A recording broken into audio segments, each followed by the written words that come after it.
When you wear this, your body will transform into a beauty no man has ever seen. But remember, do not take off the underwear. Before Sabrina could turn to ask the old woman what would happen if she removed it, the old woman vanished like smoke swallowed by the night. Sabrina stood there trembling, clutching the strange underwear in her hands. Her heart pounded not with excitement, but with fear. She had known suffering all her life, but magic? Magic was something told by old women near evening fires. But Sabrina's life had never been ordinary. She was born into a poor family in the quiet village of Ugbete. Everyone knew her, but never with kindness. Sabrina's body was thin like broomsticks, and her face, the villagers loved to whisper about it. See her face like God molded it in a hurry, they sneered. While other women in Ugbete had curves that danced like the rhythm of drums, Sabrina moved like a shadow carried by the wind, silent, unnoticed, unwanted. But hidden beneath all that mockery was a secret. Sabrina was born with a rare gift, a blessing she did not ask for, a blessing her mother whispered to her on her deathbed. Any man who married Sabrina would rise from nothing to great wealth and prosperity. But Sabrina never announced it. She wasn't looking for riches. She was looking for love, true love. A man who would not fear her face or her thin frame. A man who would choose her for her heart. But years passed. No man approached her. Even bachelors desperate for marriage avoided her like a curse. Some men even said openly, "If Sabrina is the last woman on earth, I will remain single forever." They did not know that to marry Sabrina was to marry wealth itself. Sabrina accepted her fate quietly. She planted yams behind her hut. She fetched water from the river alone. She danced in her room to songs only her heart could hear. But she refused to lose hope. It was during the yam festival, colors everywhere, drums shaking the air, laughter filling the sky. Sabrina stood far from everyone, like she always did. It wasn't her choice. No one wanted to stand near her. While the women danced in circles, while the men boasted and laughed, Sabrina stood alone beside a dying bonfire, watching shadows move. Then, something happened. A young man began walking toward her. His name was Okezie, a handsome, gentle palm wine tapper known for his calm spirit and quiet strength. When the villagers saw him walking to Sabrina, they held their breath. Some nudged each other, some laughed, some whispered wicked things.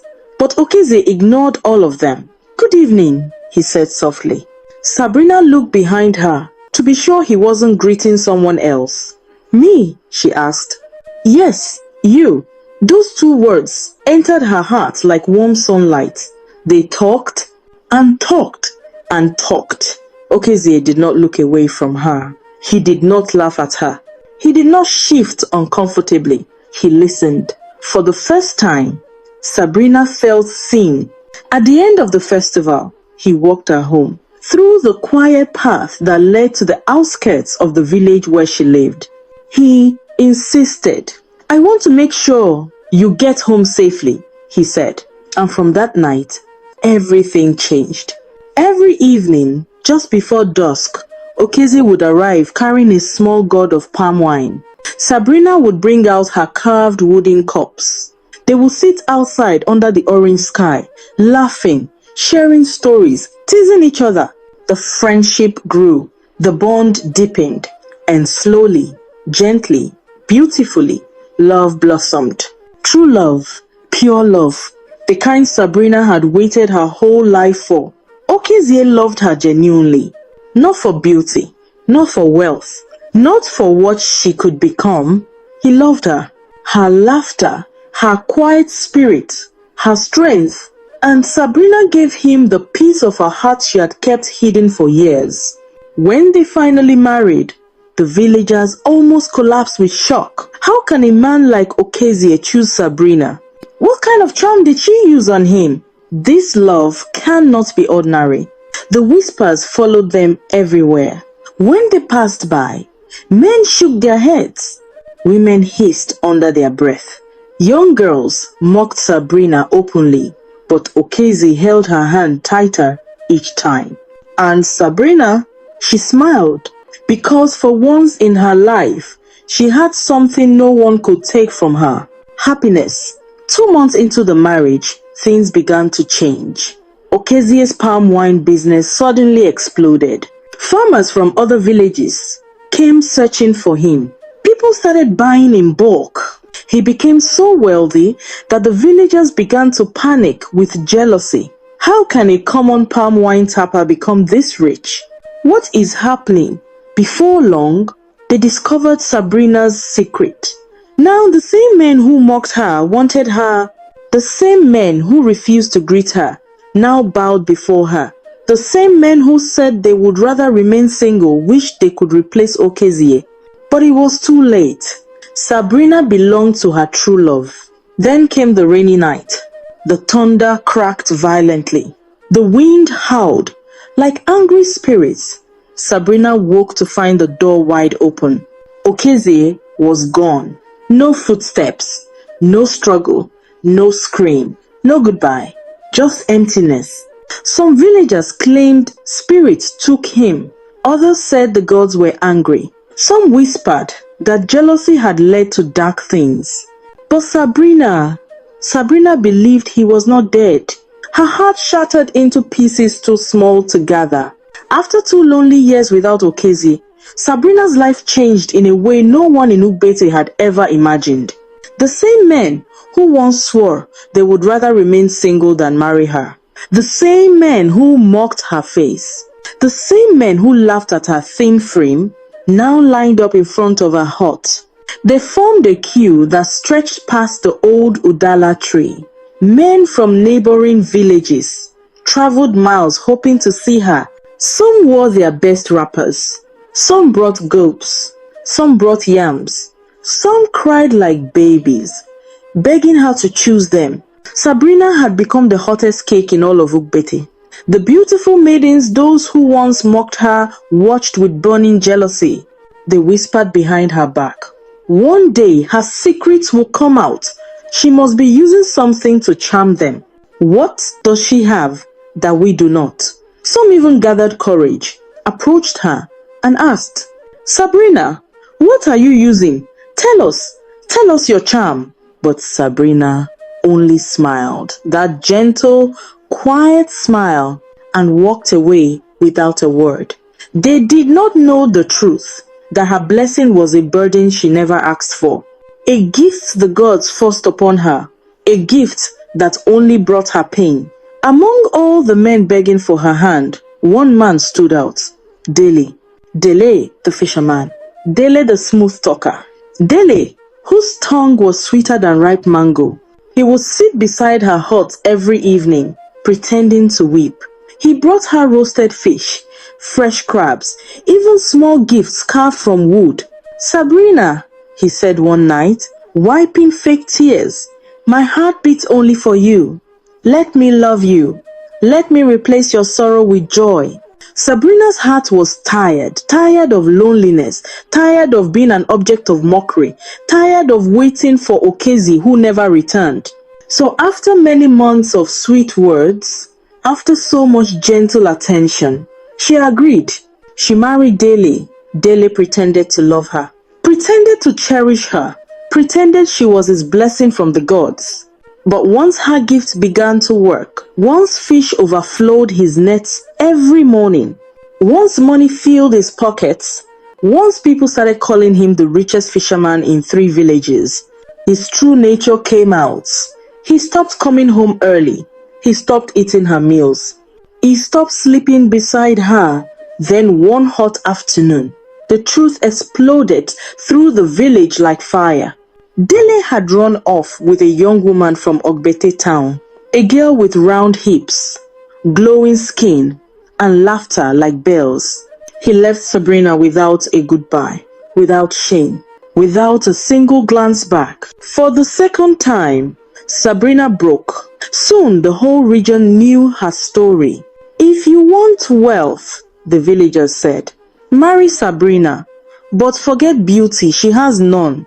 Men began to come not for love, not for companionship, not even for respect, but for quick riches. And one by one, she married them.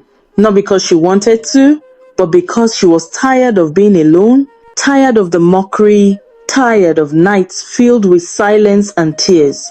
And one by one, after her blessing, lifted them from poverty, after wealth kissed their lives, after their pockets grew heavy and their faces grew proud, they left her. Some ran away with prettier women. Some simply disappeared like Okezie.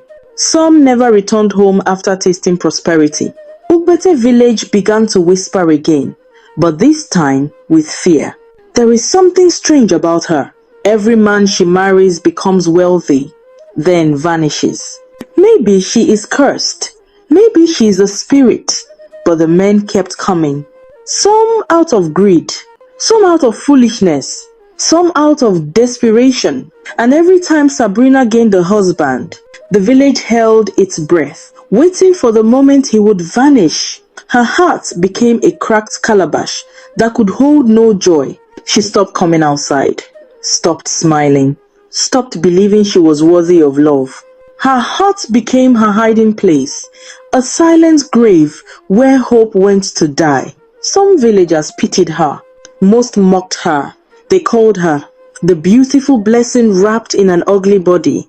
They whispered this as though it was a joke, but to Sabrina it was a knife. One night, when the moon hung low like a tired lantern, Sabrina wandered out of the village, ready to leave Ugbete forever.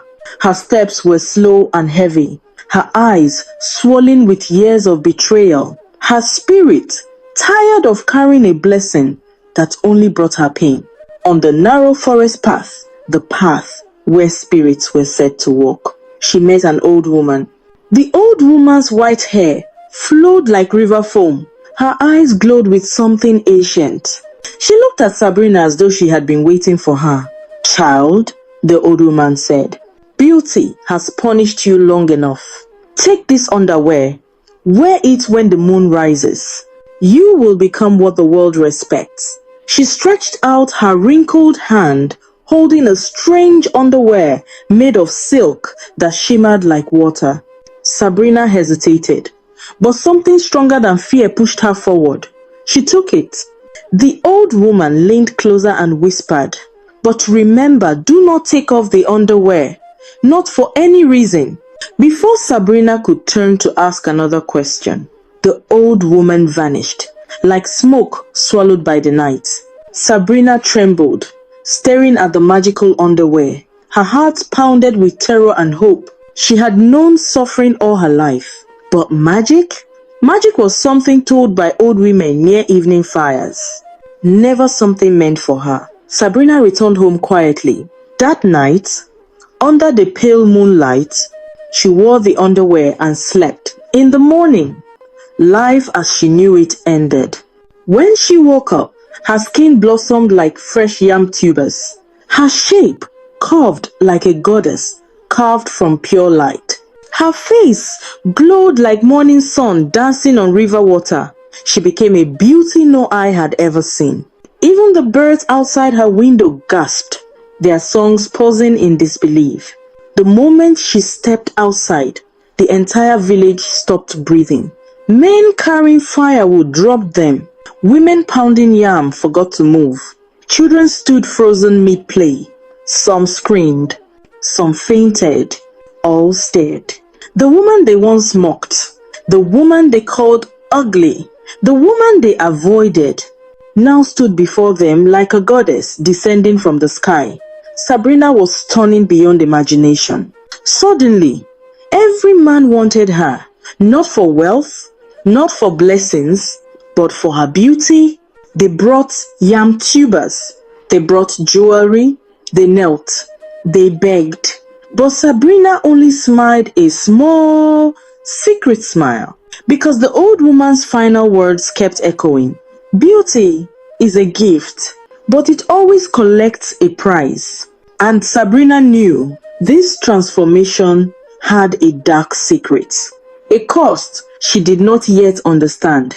But one thing was sure, this time, Sabrina would choose her destiny, not be used by it. The first man she agreed to marry was Chief Okeke, the richest man in Ubete. He owned 10 plots of land. He had flocks of cows. He was the only man in the village who owned a car, and his mansion sat at the center of the village like a palace. Chief Okeke had always ignored her when she was thin and unwanted, but now he pursued her like a hunter chasing a rare animal. He said to himself, "If I marry her, my wealth will increase and I will marry the most beautiful woman in the village." He promised her everything: respect, protection, riches, anything she desired. Sabrina, tired of being alone, tired of men who only came for her blessing, chose him. For 2 months, the marriage seemed peaceful, but then everything changed. 2 months into their marriage, Chief Okeke's life flipped upside down like a canoe caught in a storm. His cows died one after another. His lands were taken by creditors. His business collapsed. His car broke down beyond repair. His wealth evaporated like dew under hot sun. Soon, feeding in his house became a struggle. Sabrina watched silently as the once proud chief became a shadow. One morning, the villagers awoke to a shocking sight. Chief Okeke, the wealthy man they once admired, now wandered around the village begging for food like a madman. Tattered clothes, dusty feet, wild eyes, begging for scraps. Ubete gasped. People whispered, "What kind of beauty is this? Why did wealth leave him? What does Sabrina carry?" But Sabrina said nothing. She only watched because deep in her heart, she knew the price for her new beauty had just begun to reveal itself. Chief Okeke's fall spread through Ubete like wildfire. Behind mud huts, under mango trees, beside evening fires, the villagers whispered with trembling voices, not with mockery this time, but with fear. "Her beauty destroys. Her blessing has turned to curse. What kind of woman is this?" But Sabrina remained silent. She watched the once mighty chief, a man who once dined with kings, a man whose footsteps once made men salute, now roamed the village barefoot. His wrapper hung on his waist like rags. Saliva gathered at the corners of his mouth. He begged for Gary like a madman who had forgotten yesterday's glory. Children threw stones at him. Women chased him away with brooms. Men shook their heads, whispering curses, but only Sabrina knew the truth. Chief Okeke's downfall began the moment he married her.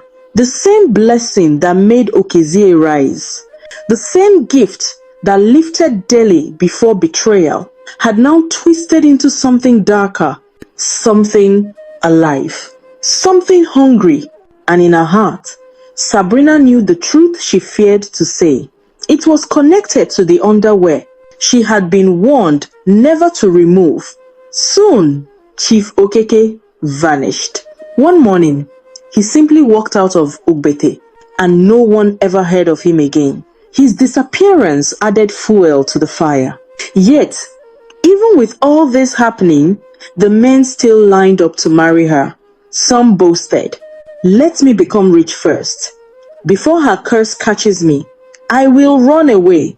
Others said, "If we get wealth, is madness not a small price?" Greed is louder than fear. And so the line of men continued, day after day, year after year, until one fateful evening, a man walked into the village wearing a long white robe. The sun was low. The dust rose beneath his feet. His steps were slow, but his presence was powerful. The villagers gasped. Women covered their mouths. Men dropped their toes. Children hid behind their mothers. When he drew closer, the shock hit the entire square like thunder. It was Okezie, Sabrina's first love. The only man who had truly loved her, the only heart that ever chose her before beauty, wealth, or magic. He was alive. News traveled fast, running through the village faster than Harmattan fire.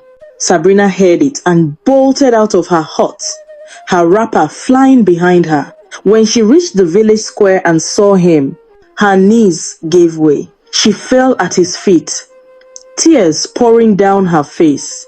You are alive," she sobbed. "I knew you were alive." Okezie lifted her gently. His hands trembled as they touched her face, the same face he had loved before the world ever saw beauty in it. "My Sabrina," he whispered, "I came back to you." He told the villagers his story. It was Dele, the fisherman, the man who betrayed Sabrina, who kidnapped him out of jealousy. Dele tied Okezie in the bush for months. He would have died there, but hunters from a neighboring village found him half conscious and saved his life. "I stayed away to heal and to stay safe," Okezie said, "but I could not hide forever. I had to come back to the only woman I have ever loved." Sabrina's heart trembled. She wanted to run into his arms and never let go, but she knew the truth. If she accepted Okezie, the curse would strike him too. He would become like the others, lost, broken, destroyed. And Sabrina would rather die than bring pain to the only man who had ever loved her. So she did the only thing she could. She returned to the forest, the place she first met the mysterious old woman. The wind was cold. The trees whispered secrets. And there, under the old Iroko tree, the old woman appeared again. Sabrina dropped to her knees, sobbing. "Please, take back the underwear. Take back this curse. My love has returned, and I do not want to destroy him." The old woman nodded slowly. "I knew this day would come," she said in a voice older than the earth. "The heart of men is wicked and selfish. Your beauty was given to punish the greedy, those who sought you not for love, but for gain." She touched Sabrina's shoulder gently. "But the one who truly loves you has returned, so the curse has fulfilled its purpose." She pointed to Sabrina's waist. "Go home, remove the underwear, burn it. Tonight, your suffering ends." Sabrina wept with gratitude. She thanked the old woman and ran home faster than she had ever moved in her life. She removed the underwear, the cursed beauty, the gift that had destroyed lives, and threw it into the fire. The flames swallowed it in seconds, and in the blink of an eye, her body shifted. The glowing skin vanished. The curves melted away. The goddess beauty dissolved. She became Sabrina again, the thin girl with gentle eyes and the heart that loved too deeply. When she stepped outside, Okezie stood waiting. He opened his arms. She walked into them, and for the first time in her life, Sabrina felt safe. They married quietly, without crowds, without gifts, without the noise of the world. And together, hand in hand, heart in heart, they lived happily ever after. The end.